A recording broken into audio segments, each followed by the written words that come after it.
Good morning. This is Ansari Yasmin, and today I have come up with a science video of Standard 7th Chapter Heat.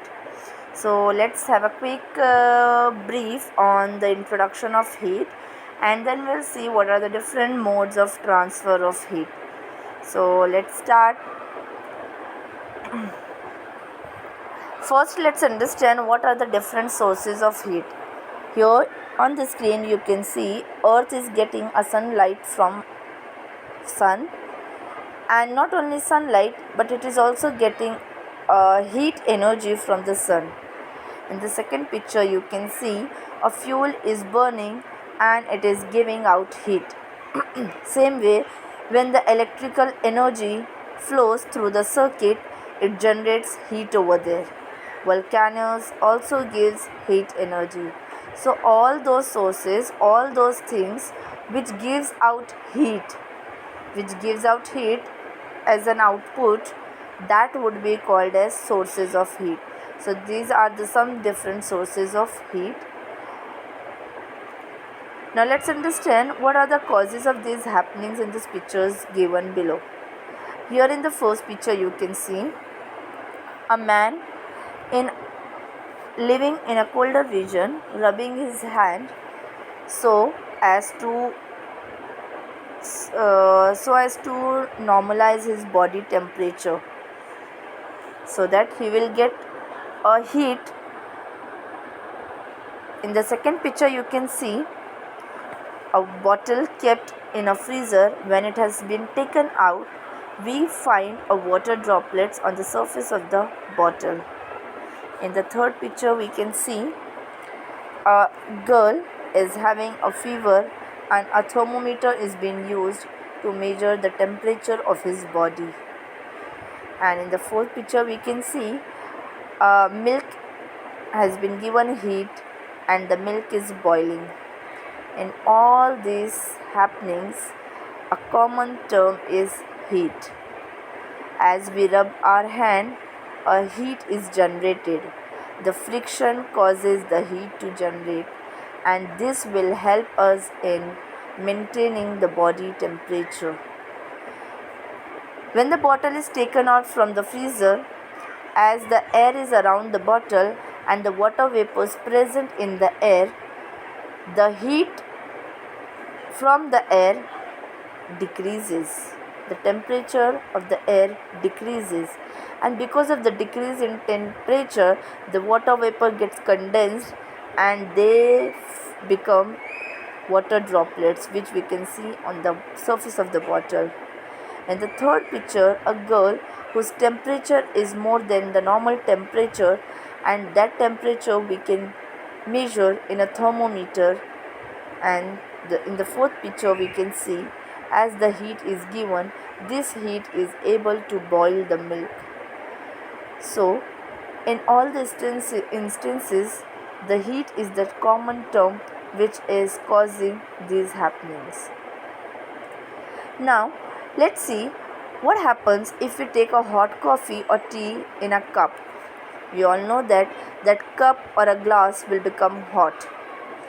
I didn't give heat to a cup, I didn't provide any heat to the glass, any heat to the cup, but the cup becomes hot because of the hot tea or hot coffee in it. Same way, if I keep a metal spoon in a boiling water, I didn't provide heat to the spoon, but as the water is boiled, its temperature is high, and this boiling water is able to transfer its heat to the metallic spoon. It means here the heat is getting transferred from one substance to the other substance. In the first picture, the heat is getting transferred from hot coffee or tea to the cup, and in the second picture we can see heat is getting transferred from the hot water to the metallic spoon. It means here the medium is the metallic substance or the solid substance which is receiving the heat from the other substance. Let's see exactly what happens. Actually, the heat is transferring. There are three modes of heat transfer, that is conduction, convection and radiation. But today in this video we are only going to focus on the conduction. Now, if we will provide heat to a metallic rod, if I will give heat to one end, the second end will also becomes hot. It means the heat is getting transferred from one end to the other end. And how does it transfer? Let's have a look on this. What happens exactly? When the heat is provided, the heat gets transferred. As you can see here in the picture, the heat is getting transferred. This red part is getting transferred from one end to the other end, and this is how the second end becomes hot. Let's take a deep look about this. We all know that every substance is made up of molecules, and in a solid substance, molecules are tightly packed with each other. They are very close to each other. When the heat is given, the first layer of molecules, they gain heat energy. They becomes hot. We all know that in a solid substance, molecules are tightly packed with each other, and when the molecules receives heat, they gain energy, and because of this energy they starts vibrating. You can see the vibration of the molecules here, and when they starts vibrating, they collide with the next molecule. They collide or strike with the next molecule, and during this collision, the heat energy of that molecule gets, some of the heat energy gets transferred to the next molecule, and next molecules then gain heat energy. Again they also get kinetic energy, and because of that kinetic energy they also starts vibrating, and during this vibration they collide with the next molecule and transfer some of their heat to the next molecule, and this is how this process keeps on going, and the energy gets transferred from molecule to molecule, molecule to molecule, and it reaches to the second end of the rod. Let's take an animation of this process. Suppose, let's see the step 1 first. These are the molecules of the solid substance. When heat is given, the starting molecule gets heat up, they vibrate, they transfer their heat to the next molecule, and this is how the whole solid substance becomes hot, even if you are providing to only one end of the substance. Now let's see what exactly the conduction is. Conduction mainly occurs in solid substance. For the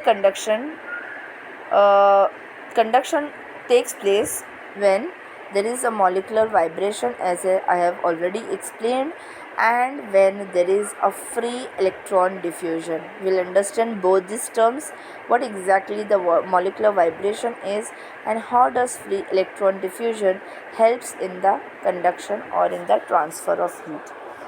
Let's see what is molecular vibration. Here you can see the molecules in a solid substance. When they are heated, the molecules they gain energy, and their kinetic energy, after gaining the energy, their kinetic energy increases, and when their kinetic energy increases, they starts vibrating very fast, and in this vibration they collide with the neighboring molecules, and when they collide with the neighboring molecules, the heat energy gets transferred to the next or the neighboring molecule, and the neighboring molecules gains energy and starts vibrating, and then this cycle continues until the other end is heated. This is called the molecular vibration, and this is how the molecular vibration helps in the conduction. Now let's see what is free electron. In the solid substances, in the metals, there are free electron diffusion taking place. When these free electrons are heated, when these free electrons gain energy, they starts moving towards the colder end. When the free electrons get heat energy, or when they get energy, they starts moving towards the colder end. And when they starts moving toward the colder end, they collide with the molecules, and during this collision they transfer their energy to them, and this helps to increase the rate of heat transfer.